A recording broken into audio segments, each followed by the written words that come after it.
A mí la polémica me fascina. Es por eso que hoy tenemos a uno de los penalistas más importantes del país Y yo le puedo decir con toda tranquilidad, yo nunca he votado por Álvaro Uribe. y lo quiero conocer a usted como eso, como un ciudadano. Y la juez le dijo, oiga, fiscalía, ¿usted esa prueba medio la refundió, medio la escondió? Sí, señor. El juicio se anula y no lo pueden juzgar jamás. Se dice que Iván Cancino es un abogado que está acostumbrado a sacar a sus clientes a medida de que se les vencen los términos. Cuando a mí me dicen que yo no he conocido el conflicto, pues realmente no me conocen. ¿Cómo toma usted todos los ataques que ha recibido Abelardo? El arma se le encasquilló, él alcanzó a poner la mano y lo iban a matar, le dispararon a la cara y la bala que alcanzó a salir se partió en la mano de él. En un país como el nuestro, en Colombia, donde la seguridad es un tema tan complicado, la violencia es algo de todos los días, hay profesiones muy particulares que hacen que el vivir en este país sea aún más inseguro. Y una de ellas que a mí en lo personal me llama mucho, mucho la atención, como persona que nunca en su vida hubiese elegido estudiar eso o dedicarse a esa rama de esa profesión, resulta el derecho penal. Es por eso que hoy tenemos a uno de los penalistas más importantes del país, al doctor Iván Cancino, bienvenido. Con usted y la invitación que tenemos hoy, va un poquito vinculado a esta pequeña introducción que hago, porque quiero entender al doctor Iván Cancino, el penalista, quiero entender cómo piensa una persona que decide dedicar su vida al servicio de la defensa del ciudadano y lo quiero conocer a usted como eso, como un ciudadano. Entonces, doctor, bienvenido. Bueno, Juan, muchas gracias a este podcast. Anote lo que es siempre interesante, propositivo y que obviamente sirve para generar debate y además polémica, ¿no? La gente a veces se angustia por la polémica, pero la polémica es parte de construir país y de construir ideas y de poner a gente a pensar. Colombia necesita eso, pensar, debatir y tratar de construir desde los puntos incluso más diversos y más difíciles de entender cómo es la profesión de abogado litigante en materia penal. Empecemos un poquito por eso, porque es algo que lo caracteriza a usted como persona y figura pública, ¿no? La polémica. O sea, las personas en Colombia, la gran mayoría escucha el nombre Iván Cancino, incluso solo el apellido, y lo vincula ya directamente con algo que ha sucedido en materia jurídica. Ujú. Eh, ¿Cómo toma usted la polémica dentro de los casos, dentro de las cosas que usted hace en el día a día? ¿Cómo lo lleva? ¿Lo afecta? ¿No lo afecta? ¿Permite que eso lo apalanque a usted para conseguir o conocer a más personas? Porque definitivamente es algo que lo caracteriza. Sí, a mí la polémica me fascina, pero le voy a explicar en qué sentido. Si yo logro llamar la atención de los puntos que quiero defender generando polémica, pues pongo eso en el debate y Ujú. pongo a la gente a pensar, por ejemplo, en el derecho a las garantías que tienen todas las personas. El ciudadano y ciudadanos colombianos y del mundo, eso es una corriente del mundo, no se acuerdan de las garantías y su defensa sino hasta que golpean la puerta. Y hay que entender que las garantías no son para defender a una persona culpable. Las garantías están hechas para defender a cualquier ciudadano colombiano que pueda caer en un proceso penal. Y en un país como Colombia, donde el derecho penal se utiliza para tratar de solucionar los problemas del país, para derrotar enemigos políticos, para afectar los intereses que no son propios, que se utiliza como el coco, pues ese debate tiene que hacerse. Que a mí me afecte, yo hace mucho tiempo entendí por un mensaje que me dio Daniel Samper Ospina, Ujú. que me dijo, hay que aprender a reírse de uno. Y yo lo apliqué de manera inmediata. A mí no me afecta, ni me suben los aplausos, ni me amargan los comentarios. Yo eso hace mucho tiempo que lo dejé pasar. Son muy pocos las cosas que yo leo que me escriben en redes sociales. Los mensajes internos sí, e incluso en la diferencia y en la crítica sana y hasta en el insulto, contesto lo que yo creo que pueda ser productivo. Pero ser abogado penalista no es un concurso de popularidad. Eso sí es lo primero que tiene que tener claro. Es la profesión más hermosa y más linda del mundo, pero el que se meta en penal pensando que va a ser popular o que va a tener un comité de aplausos, sí está en el lugar equivocado. ¿Cómo le llegó la popularidad a usted? Mire, yo no lo recuerdo, lo único que tengo claro y lo aplico en mi oficina también es que mi padre, que fue un gran abogado penalista, Antonio José, me abrió los micrófonos desde siempre. O sea, yo creo que la primera declaración en prensa que yo di fue hace mucho tiempo, debía tener 22 o 23 años. También muy joven, el periódico El Espectador me destacó como uno de los 32 menores de 32. Y de esa camada creo que hemos salido muchos.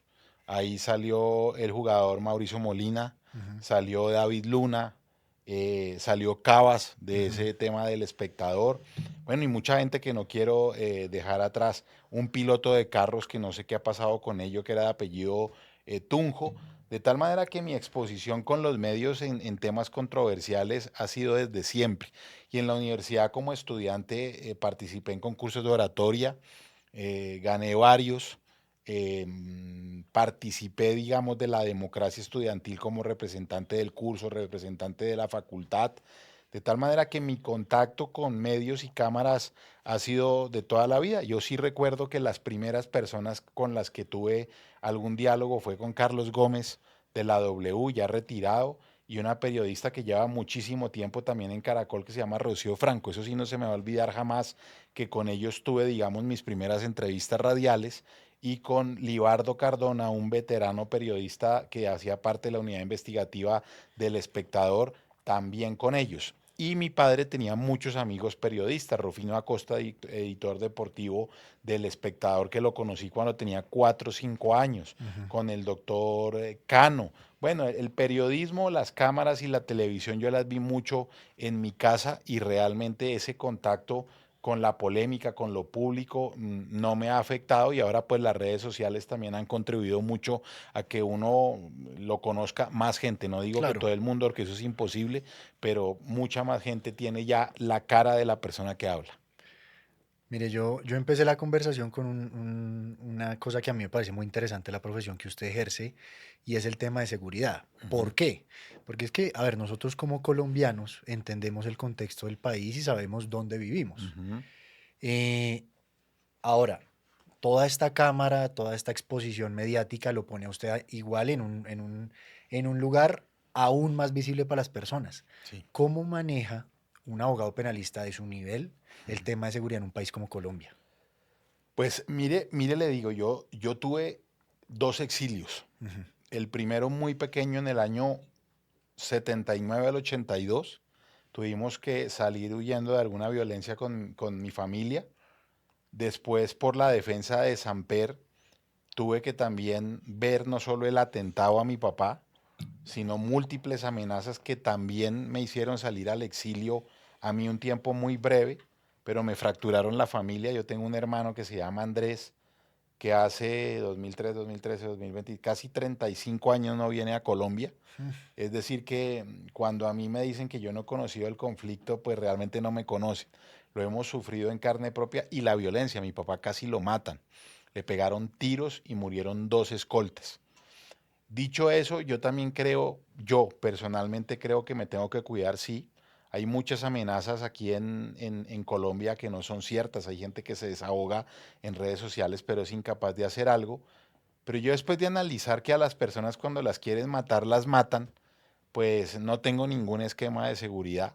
Me muevo mucho, no tengo una agenda o una cotidianidad fácil de seguir. Como puedo pedir un Uber y bajarme en la esquina, como puedo ir a pie, como puedo trotar, como le puedo pedir a alguien. Me cuido en las cosas básicas que me puedo cuidar, pero jamás una amenaza o algo me va a hacer callar. Y eso es un debate eterno que uno tiene con la familia y con la mamá, porque pues yo soy papá de unas hijas, soy esposo de una mujer que es ingeniera mecánica, entonces también le cuesta mucho trabajo entender esas circunstancias.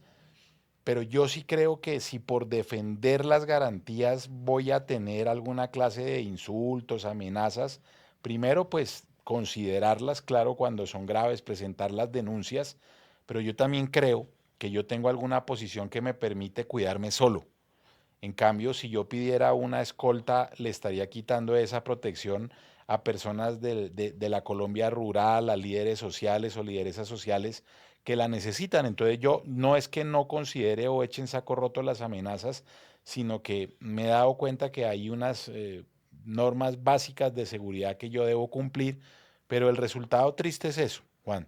En Colombia al que lo quieren matar, lo matan, independientemente de carro blindado, de número de escoltas. Eso es algo con lo que no se puede luchar. Así que utilizo la razón y también la fe. Le pido todos los días a Dios que sea lo que Él diga en el momento que Él diga. Y obviamente que a lo religioso le echo otra frase que yo la escuché en El Señor de los Anillos, ¿no? Que decía el Señor de el Señor de los Cielos, perdón, la novela mexicana que decía que cuando te toca ni aunque te quites y cuando no, ni aunque te pongas. Y eso es el designio que Dios quiera para uno. Religioso entonces. Sí, yo soy una mezcla, una mezcla muy grande entre religión y razón. Ujú. Claro que tengo fe, pero también aplico mucho la razón. Yo no ocupo a Dios de cosas puntuales mías, hago oraciones genéricas, porque obviamente Dios no está preocupado de lo que le pasa a Iván Cancino, Ujú. está preocupado de cuestiones macro y obviamente que uno a Dios lo tiene que ayudar. Entonces, ese es el ejemplo que yo le ponía a mis alumnos que los veía haciendo un examen y buscando la inspiración divina. Le dije, si estudió, pídale calma. Si no estudió, entregue el examen que la inspiración divina no va a llegar porque usted le pide a Dios que le dé lo que usted no estudió. Y eso lo aplico en mi vida. Soy religioso, creo en las energías también, pero sobre todo que también hay que poner mucho de razón y de conocimiento en la vida. Ya. Vea, dentro de esto que usted me está diciendo me surgen varias preguntas. La primera es, digamos, retomándonos a la defensa de Samper. Sí, Usted se ha caracterizado por defender a personas que ideológicamente con el ciudadano Iván Cancino están muy completamente en lejos. orillas Ujú. opuestas.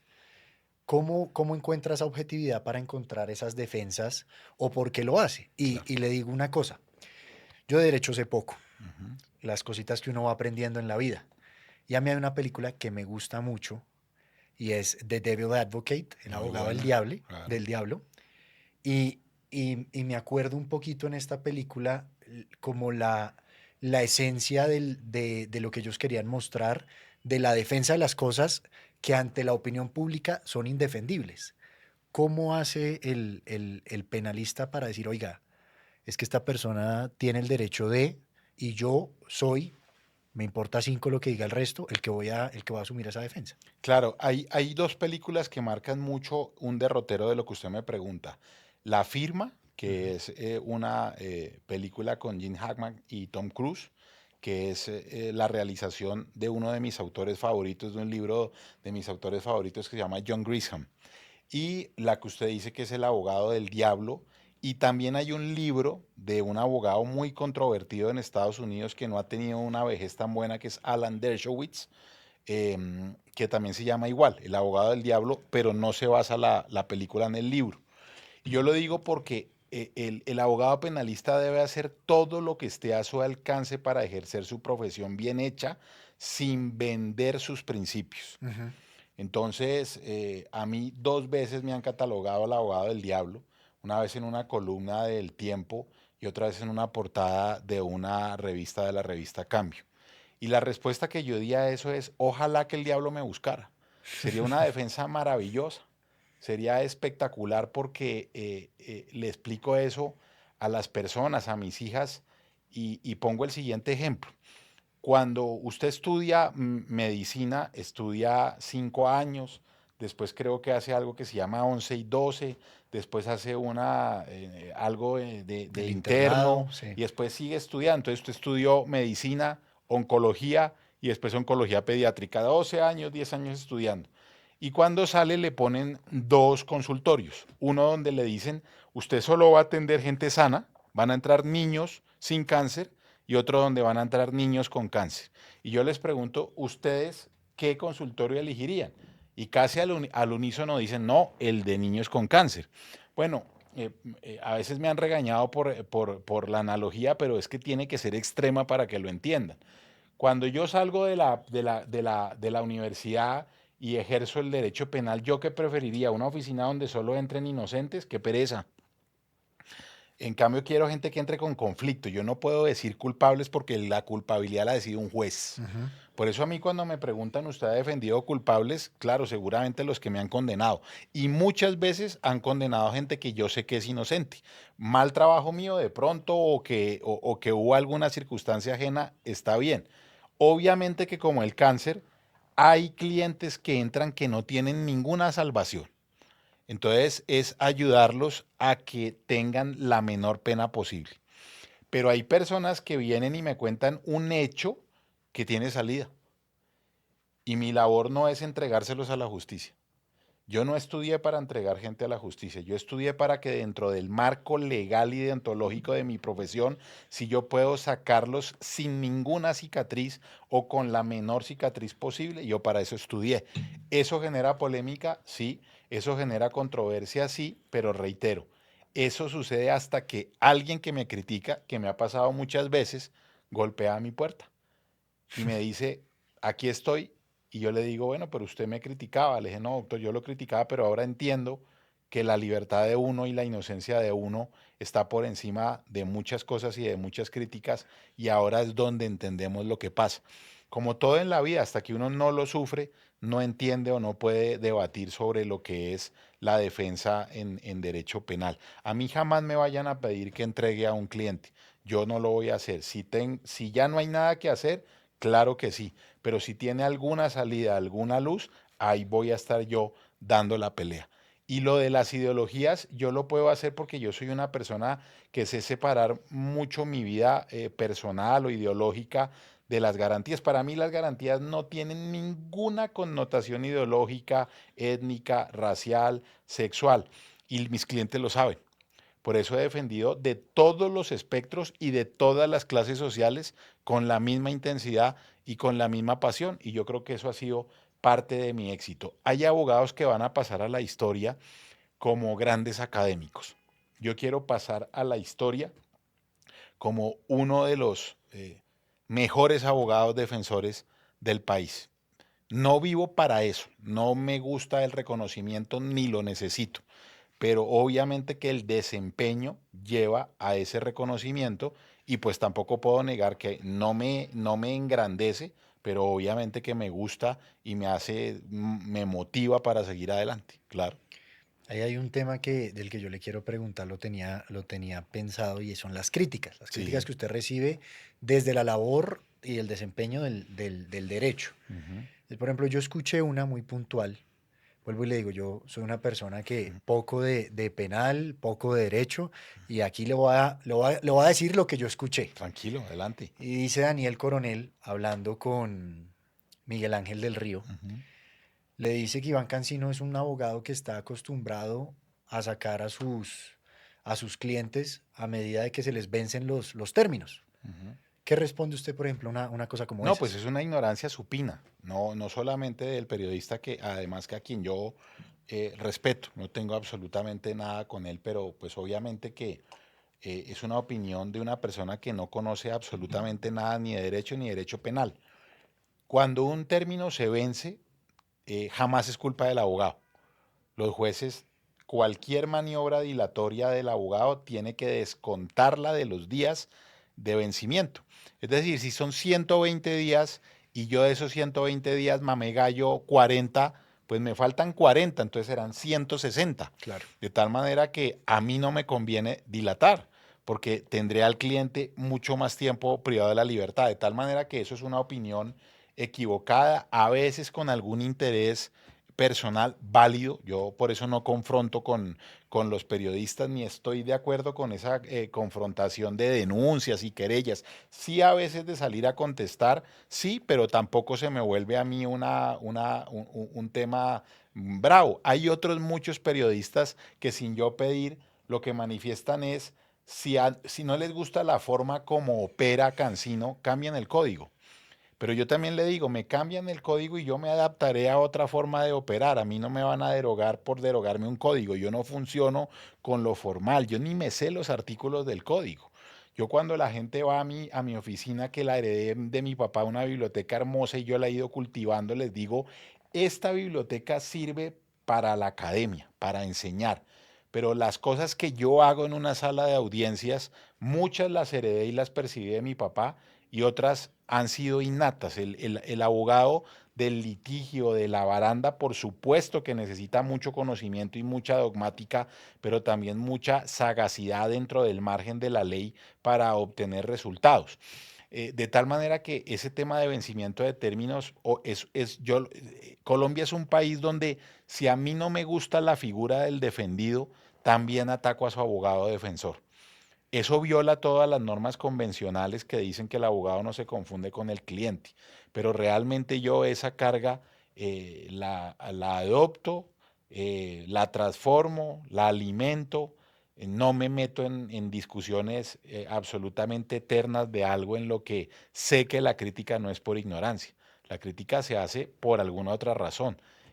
Pero el comentario sí involucra un gran desconocimiento del derecho o un gran afán de hacer mal, en cuyo caso a mí no me corresponde ni sacar de la duda y yo también escojo quiénes son mis enemigos. Claro. Si hay algo en la vida que uno tiene que escoger es los enemigos porque son los que más desgastan, de tal manera que yo gradúo a muy poca gente de enemiga mía. Qué bueno. Tengo una pregunta muy personal que remonta, digamos, a como yo crecí viendo cine. Ujú, Y yo crecí viendo cine con abogados gringos. claro. ¿Cuál es la diferencia del derecho penal en Estados Unidos y lo que tenemos nosotros aquí en Colombia? ¿Por qué parece, no sé, y esto puede ser ignorancia mía, pero por qué parece que en Estados Unidos es todo un show detrás de cómo presento las pruebas, de cómo hago esto, y se crea tal cosa que de ahí salen películas, series, bla, bla, bla, esto y lo otro, y en Colombia no sé si no percibo eso lo mismo, y cuáles son las diferencias? La mayor diferencia es que en Estados Unidos las garantías sí se protegen independientemente de la persona. Ujú. Aquí nos da miedo. Ok. Aquí la opinión pública pesa mucho y eso no les gusta a los jueces grandes, a los magistrados que uno lo diga, pero uno lo ve. Le voy a poner el ejemplo, dos ejemplos claros, uno viejito y uno más nuevo. O.J. Simpson. El caso de O.J. Simpson lo absolvieron porque un guante no le entró y otra de las cosas fue la media. La media tenía sangre por arriba y por abajo. Entonces la defensa preguntó si la media la tenía puesta, ¿cómo hizo para tener sangre por arriba y por abajo? O no la tenía puesta o se contaminó. Aquí le toca a la defensa probar por qué se dañó la prueba, algo que solo sucede en Colombia. Ujú. Entonces, obviamente, después la familia fue a la justicia civil y allá logró una indemnización. Y el otro caso ahorita que todos lo pueden buscar es el de Alec Baldwin. Alec Baldwin, para recordarles, es un actor muy conocido, a mí me gusta mucho, que por estar utilizando un arma en una grabación disparó y una compañera murió. Ujú. El caso iba a ser muy lindo porque además en Estados Unidos es muy raro que se debata dogmática tan Ujú. a fondo. Pero resulta que cuando iba a iniciar el juicio, la defensa de Baldwin echó de menos una prueba. Y la juez le dijo, oiga, fiscalía, ¿usted esa prueba medio la refundió, medio la escondió? Sí, señor. El juicio se anula y no lo pueden juzgar jamás. Aquí encontrarían la manera de que eso no es tan grave, de que la formalidad, como si las garantías no fueran lo más importante. Entonces, lo primero es que allá las garantías sí se respetan. Aquí hay que hacer un esfuerzo y una lucha eterna para que las garantías se respeten. Y muchas veces se condenan a personas y respetándole las garantías. No estoy diciendo que nuestro sistema de justicia sea malo, no, yo lo respeto, vivo en él, creo que el 95% de nuestro sistema judicial no es corrupto, pero con una garantía que se viole ya hay problemas. Y cuando la interpretación siempre se da para tratar de perjudicar al procesado, nosotros tenemos problemas. Y yo en clase de posgrado siempre le digo a mis alumnos, búsqueme un pronunciamiento jurisprudencial donde se interprete la norma para favorecer al procesado. Y es escaso, son Claro, escasos. claro. Y lo segundo del show sí tiene mucho que ver con el jurado. En Colombia constitucionalmente adoptamos la figura del jurado, pero nunca la hemos materializado. Ujú. Entonces, la forma de preparar, de expresar, de dirigirse en las películas sí es mucho más de obra de teatro, sin menospreciarlo, porque se dirigen a un jurado. Nosotros no. Nosotros nos dirigimos a un juez que sabe, es un juez lego, conoce de derecho y pues tiene toda la experiencia del mundo. De tal manera que, sobre todo la del jurado, Y la tercera, dije dos, pero creo que hay otra tercera que también es muy importante, que en Estados Unidos sí aplican la justicia negociada mucho. Por eso no hay tanta congestión, no hay tanta sensación de impunidad. Nosotros hemos restringido mucho la justicia negociada, por eso los fiscales tienen tantas carpetas y eso genera en la sociedad sensación de abandono, de impunidad, y hasta que no entendamos que nuestro sistema tiene que generar mucha más justicia negociada, sin olvidarnos de la víctima, de algún caso de respeto a las garantías y la verdad, pues tampoco vamos a avanzar mucho. Bueno, doctor, yo, antesitos de iniciar a grabar, yo le dije que yo hoy quería entrevistar al doctor Iván Cancino y a Iván Cancino, el ciudadano. Entonces, quiero que nos metamos un poquito por este lado, porque a mí hay una cosa que me parece interesante en lo que usted ha venido haciendo los últimos meses, y es el apoyo a Abelardo. Y le quiero preguntar por una cosita puntual, y es, ¿cómo toma usted, saliéndonos un poquito de la política, de lo que representa él como candidato, las posibilidades y esto que hablaremos ahorita en un minuto, y es, ¿cómo toma usted todos los ataques que ha recibido Abelardo por, primer ejemplo, el que ahora es cristiano? Entonces, profesa la fe cristiana, entonces el candidato está haciendo esto es para conseguir votos. Vimos ahorita cómo lo cogieron durísimo a reventarlo con preguntas y acusaciones de que está haciendo esto, esto y esto, porque es que necesita los votos de las iglesias. Al señor le tocó sacarse el rosario, le tocó sacarse la imagen de San Benito, el del Milagroso de Buga. ¿Cómo recibe usted esto como ciudadano? ¿Sí? Y entendiendo pues su cosmovisión de la libertad y de la política aquí en Colombia. Pues mire, lo primero que tengo que empezar por decirles que yo miro como espectador una cantidad de personas que se atreven a decirle a Berardo que por qué cambió, cuando ellos mismos han cambiado 10 veces de cualquier cosa, de partido político, de ideología, de creencia, de posiciones, y eso a veces está bien. Abelardo no ha ido y vuelto, no ha ido para acá y ha ido para allá. Él encontró en un momento dado, por algunas circunstancias, que de pronto él le compartirá al país una fe. Y yo se lo puedo decir porque mi papá también era bastante duro de creer en lo religioso, Ujú. hasta que hubo un episodio que lo marcó, que fue su atentado.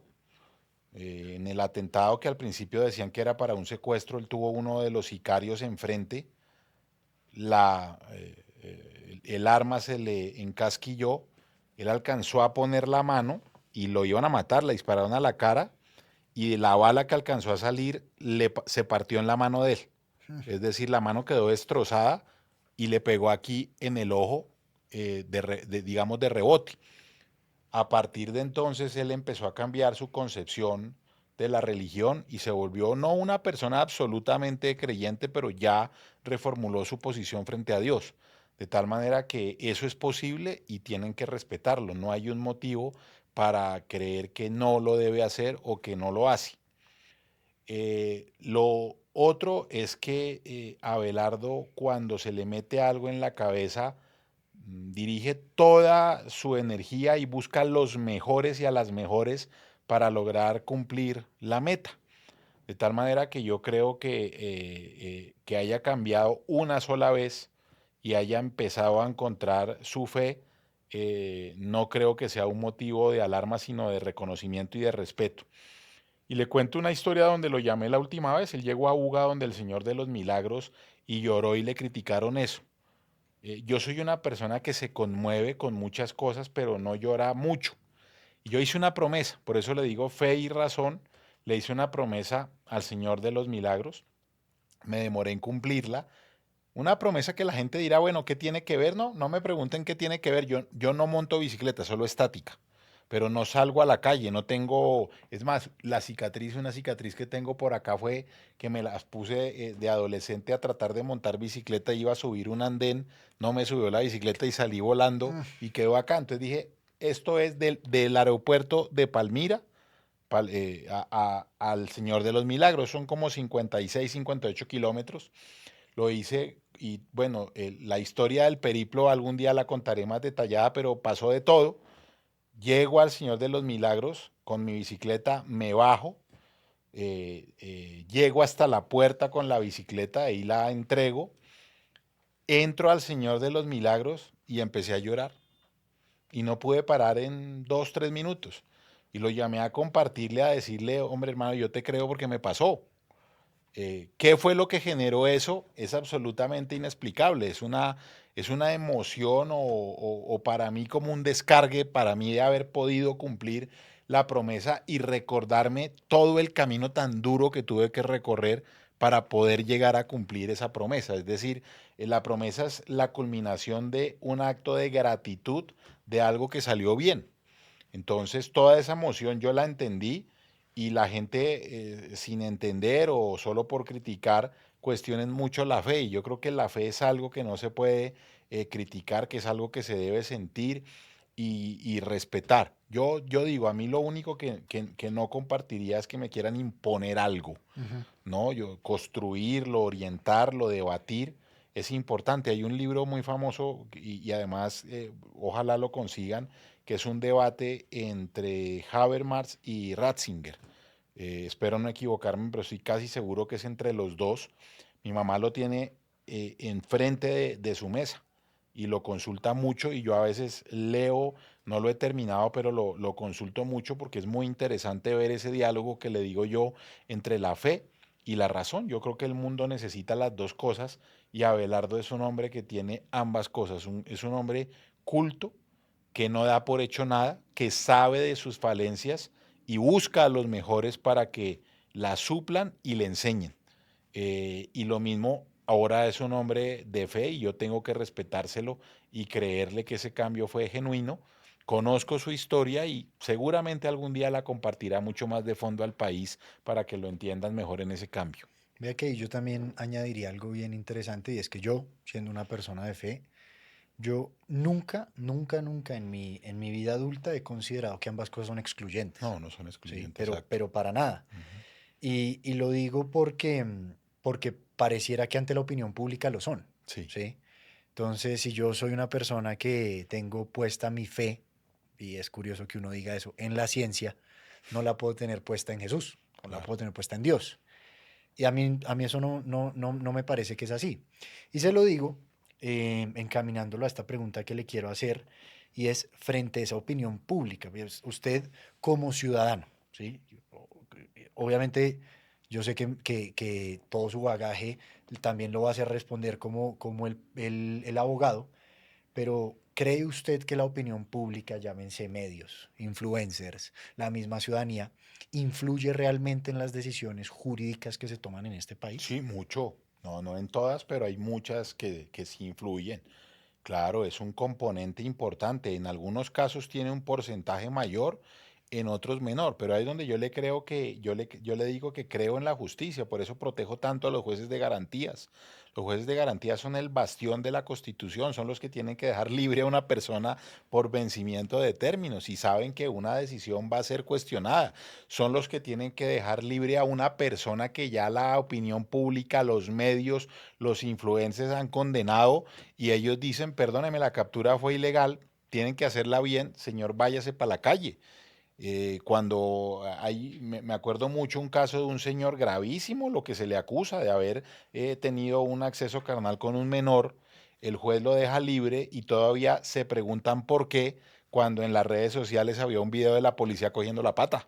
Mm. Pues obviamente la captura es ilegal y el juez no se deja manipular, pero hay algunos casos en los que sí lo que diga la opinión pública influencia una decisión en un sentido o en otro. Pero yo le digo, la mayoría de los jueces de garantías de nuestro país tienen una formación constitucional garantista y son absolutamente resbalosos en su integridad y en sus posiciones jurídicas. Pero a veces pasa, claro, por supuesto. Claro. Hablando de opinión pública, pasémonos un poquito a política, ¿sí? ¿Cómo ve usted la arena política hoy? ¿Y qué, digamos, es lo que más le preocupa en los diferentes escenarios? En materia jurídica, en materia del ciudadano, en materia de Colombia. Obviamente hablando, pues, de una eventual presidencia de Abelardo o una eventual presidencia de Paloma o una eventual presidencia de Cepeda. Sí, mire, hay cosas en las que yo soy claro en lo siguiente. Yo trato de que lo que no quiero no lo menciono. Ujú. De tal manera que al candidato del gobierno yo ni lo menciono, porque cada vez que uno lo menciona, a alguien le llega ese apellido y eso genera resonancia, así que yo de esa persona ni siquiera quiero hablar. Va. Yo tengo una posición política muy clara y es que yo voto por la persona que conozco y que es leal, que es buena compañera, que es propositivo. Por eso toda la vida desde que yo pude votar fui cercano a Germán Vargas Lleras. La gente dice, pero es que usted fue uribista. No, mire, lo de Uribe es que a mí me pareció terrible cuando empezaron a atacarlo, que le violaran todas las garantías y me volví defensor de las garantías de Álvaro Uribe. Pero también lo he sido de Nicolás Petro, sin ser abogado ni del uno ni del otro. Y yo le puedo decir con toda tranquilidad, yo nunca he votado por Álvaro Uribe. Mis votos han sido por Germán Vargas o por alguien que él orientaba o que me parecía importante o cercano a él. Yo me consideré su amigo, por eso la muerte de él me duele. Fue una persona leal, cercana, consejera mía y de mi familia. En los momentos difíciles siempre estuvo ahí, una persona que conocía mucho el país, que tenía defectos, claro que tenía defectos, ¿quién no los tiene? Y ahora con Abelardo me pasa lo mismo, yo conozco al hombre, al padre de familia, al amigo, a la persona leal, a la persona que apoya, al empresario, al que en los momentos difíciles ha estado ahí. Yo conozco al Abelardo que en pandemia hizo el programa Cosecha Solidaria. Yo conozco al Abelardo que creó becas educativas. Yo conozco al Abelardo que le da la mano a sus amigos. Conozco al Abelardo que no es vergonzante, que hay muchas personas que cuando hay problemas dejan a los amigos a la deriva. Abelardo no. Entonces sí hizo eso, no siendo político, porque él no necesitaba votos cuando hizo cosechas sobre 2020, becas desde el 2018, absolutamente leal con todas sus personas, genera empresas y le quieran criticar lo que quiera, pues yo me identifico más que con una ideología o con un partido, con la persona. Y sé que Abelardo, si llega a la presidencia, se va a rodear de los mejores. Y eso es una tranquilidad para el país. Las falencias que él tiene las va a suplir con los mejores. Él no tiene ese ego que la gente ve de querer poner a gente que esté por debajo de él. No, él va a poner gente que le enseñe, que esté mejor. Eso se nota desde la elección de su vicepresidente y eso es lo que yo apoyo.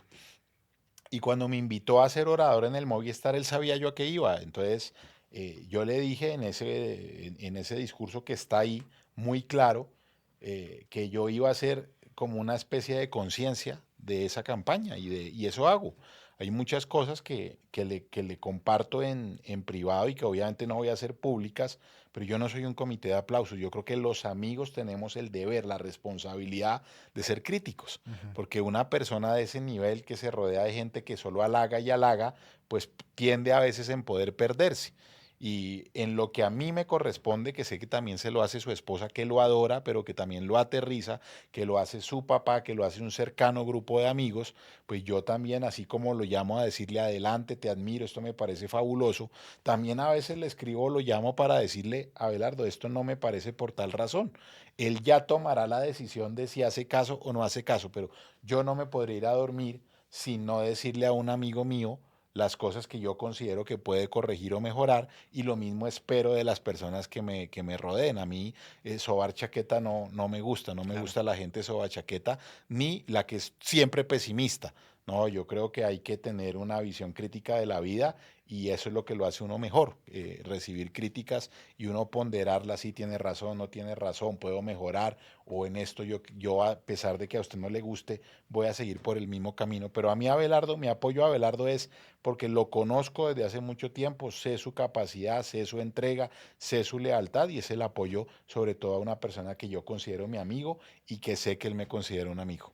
¿Cómo lo ha visto a él recibiendo esas críticas? No, él vuelvo y le repito, él las recibe, las escucha, las pondera, va a buscar a la persona que sabe del sector y a veces las acepta y las corrige, a veces dice, no, aquí me quedo y muchas gracias, pero esto es lo que yo pienso, así a ti no te guste y eso también se llama carácter y templanza, Claro. que son muy necesarios para un líder. No va al vaivén, escucha, pero toma la decisión que él considera que es la correcta y eso me parece también muy importante. ¿Usted se ve en la vida pública, en el servicio público, digamos, ya visto desde el Ejecutivo? Me cuesta mucho trabajo. No, yo nunca he sido de las personas que digo de esta agua no beberé, pero le salgo de las dudas de muchas cosas. Yo tuve un paso muy fugaz por la fiscalía Ujú, y llegué a la conclusión de que yo sirvo es para defender. ujú. De tal manera que fiscal no sería porque me cuesta mucho trabajo cuando incluso soy representante de víctimas pedir cárcel. Y pues la función de un fiscal pues es hacer justicia, pero muchas veces es pedir cárcel. Yo no me veo ahí. Como juez o magistrado en la rama penal, difícil porque un juez también tiene que condenar. Y obvio que hay muchas condenas que son justas, pero yo no me veo ahí. Como congresista no hay la más mínima posibilidad. O sea, como político de elección popular no me veo en ningún cargo. De tal manera que yo lo veo difícil. A mí me gusta mucho lo que yo hago. Creo que las personas nacen con alguna misión en la vida y creo que para bien o para mal estoy en el lugar en que la vida me quiso poner. Obviamente que uno no hace las reglas. Mañana no sé qué va a pasar. Claro, Así que la respuesta es no, pero no puede ser un no tajante, salvo en las cosas que le dije, que eso sí lo tengo absolutamente claro. claro, claro, claro. Bueno, y en este modelo de país que se imagina Belardo, con el cual usted comulga, eh, fuera de las cosas que lo enamoró, ¿qué son las cositas que usted dice, oiga, podríamos mejorar Claro. en esto discrepo un poquito con esta persona que estoy apoyando? Esa pregunta que usted me hace es la más importante y es la más difícil porque por eso hago el análisis que yo respaldo personas. Ajá, Porque yo con Abelardo tengo profundas diferencias en muchas concepciones, sobre todo de la justicia. ujú, Yo no creo en la cadena perpetua ni en la pena de muerte. Y seré un crítico así sea él el presidente. Obviamente que con los argumentos que él lo sabe y no con una oposición, ujú. sino manteniendo mi coherencia porque de ahí no me voy a salir. Yo no creo en el libre porte de armas en un país como Colombia, que necesita todavía mucha salud mental. Es decir, es que usted ve en la calle personas que se matan porque se robaron un espacio en el parqueadero o porque se me metió en un semáforo. Imagínense los armados. Yo sí creo en fortalecer la fuerza pública dentro del absoluto respeto de las garantías y los derechos ciudadanos. Por ejemplo, sí creo. Yo creo en el matrimonio igualitario, dígalo o no lo diga la Corte Constitucional. Yo creo en la adopción de parejas del mismo sexo, dígalo o no lo diga la Corte Constitucional. Para mí no es un tema legal. Pero yo creo que al interior de cada campaña esas voces disidentes y críticas son necesarias para que puedan no cambiar de opinión, sino por lo menos ponderar los dos puntos de vista, no de alguien que se lo dice con odio o desde la enemistad, sino a alguien que se lo dice desde el cariño y también del profundo conocimiento de muchos años de estudio sobre esa materia. Doctor, déjeme preguntarle por Bukele, ¿sí? Que es pues esta figura que muchos asocian a lo que hoy representa o quiere llegar a representar en la presidencia Abelardo. ¿Qué opina usted de Bukele? No, yo creo que Abelardo lo tiene de guía, pero no lo quiere imitar. Ujú, Abelardo es un hombre de espectro más amplio en garantías y en respeto al ciudadano. Bukele es un hombre muy rígido. Yo creo que esa rigidez no le sirve a largo plazo a una nación, y menos a una nación de esta parte del continente donde hay tantas falencias todavía en desigualdad social, en educación o falta de educación, en falta de oportunidades. Yo creo que de pronto Bukele, si no reacciona y trata de buscar unas políticas públicas también de resocialización, de reinserción, en unos años puede que haya un efecto rebote muy fuerte. No comulgo con esa forma de gobernar tan estricta, tan limitadora de derechos. En el derecho penal hay dos corrientes. Una que sirve para fundamentar el ejercicio del poder, que es lo que pasa con Bukele, y otra que sirve para limitar el ejercicio del poder. Yo creo que Abelardo está más cerca de esa. Él no es una persona que esté alejada, por el contrario, muy cercano y protector de la Constitución y de las garantías, pero con autoridad, orden y disciplina. Y yo creo que eso está bien. No soy un seguidor de Bukele. Creo que es un hombre necesario y ojalá reaccione también para ir cediendo un poco más en figuras de resocialización y reinserción, que no solo sea solo encerrar al delincuente, sino brindarle oportunidades de volver a la sociedad. Interesante esa opinión, ¿no? Pero pensaría uno que y se lo digo desde la ignorancia yo como ciudadano, pensaría uno, y qué bueno que nos lo haya dejado aquí muy claro, que Abelardo no lo quiere imitar, ¿no? Porque eso es No, es un lo más modelo que importante. tiene Sí. como Milei, Ajá. pero pues Abelardo también ha tenido otros muchos modelos, incluyendo en su casa su madre y su padre, que le han enseñado el respeto de los derechos, las garantías y las segundas oportunidades, obviamente, con ciertos límites y ciertas reglas, por supuesto. Bueno, doctor, yo primero le quiero agradecer mucho por este espacio, pero antes de que terminemos, le quiero hacer una pregunta que a mí me causa curiosidad y es el tema de las medias. Porque aquí no nos alcanzan a ver, pero así como yo, que me gustan las medias, cuénteme un poquito de eso, de su gusto por las medias. Bueno, pues ahí sí con las medidas, si le sirve y le interesa, anótelo. Empezamos en un tema empecé en X y Twitter y yo vi que era una red social muy fuerte, donde la gente en el anonimato expulsa toda su basura, todos sus traumas, y eso es válido. Y me pasé a Instagram hace mucho tiempo y dije, bueno, Instagram es una cosa más tranquila y empecé a ver las medias, a comprarlas, a verlas, y yo vi que había días mundiales, días internacionales y días nacionales. Entonces yo me pongo las medias de acuerdo a lo que se celebra. Ujú. Un día mundial, por ejemplo, hoy no ven, pero tengo unas de enfermería. El otro día murió Dalí, entonces tengo de Dalí. Ahorita en mayo, los próximos días es el día de los museos, entonces tengo de muchos museos. Día de la vaca, día del burro, día del tabaco, día del baile. Tengo de todas las medias y lo hice como para generar otro punto de vista, conocer, primero, hacer un homenaje a ese día y hacerlo visible. Y segundo, para mostrar otra parte de mí que es más divertida, que yo soy un tipo que puedo estar un día hablando de las más altas cosas jurídicas, pero otro día puedo estar riéndome de la vida, de las cosas banales. Yo creo que eso es, y los colores. A mí me gusta, yo me he visto de colores, a mí no me importa ponerme rosado, rojo, amarillo, naranja, y las medias dan ese toque. Entonces, la historia de las medias es esa, ya tiene una tradición de muchísimo tiempo y realmente a mí es algo que me gusta, comprarlas, buscarlas, que me las regalen, preparar, ahora con inteligencia artificial, yo las cuadro por meses Ujú. y no solo de días especiales, sino también de películas. Por ejemplo, hoy se estrenó Kill Bill o hoy es un aniversario del Pato Donald, de todas tengo. Entonces eso para mí también es como una manera de distraer la mente y de también de generar un diálogo. Eso hay muchas personas que me ponen, unas para que las etiqueten la historia y otras sencillamente el mensaje, que me mandan sus medias. Eso ya se volvió también un diálogo, sobre todo por Instagram. Ujú. Sí. Bueno, doctor, no, muchas gracias Y lo y veo a usted que también tiene hoy me de gustan billar, billar, tiene la billar, bola 8 billar. exactamente, sí señor. Y sí, digamos que eso, yo comparto eso, o sea, a mí me gusta es que ese sea el toque diferencial de Claro, lo que ese es uno el tiene toque puesto, diferencial, sí de señor. lo que uno tiene puesto, que le baja la seriedad a las cosas, Así es. que le quita esa cara tan acartonada que uno a veces tiene en las oficinas. Así es, Juan. Muchas gracias por invitarme a Nótelo. Fue un espacio muy interesante para mí de diálogo y ojalá pues les interese y les llame la atención algo de lo que aquí hablamos y genere sobre todo muchas preguntas porque la vida es para preguntarse, para investigar y no de certezas. Y así va a ser, y así va a ser, y a todos ustedes que nos ven en casa,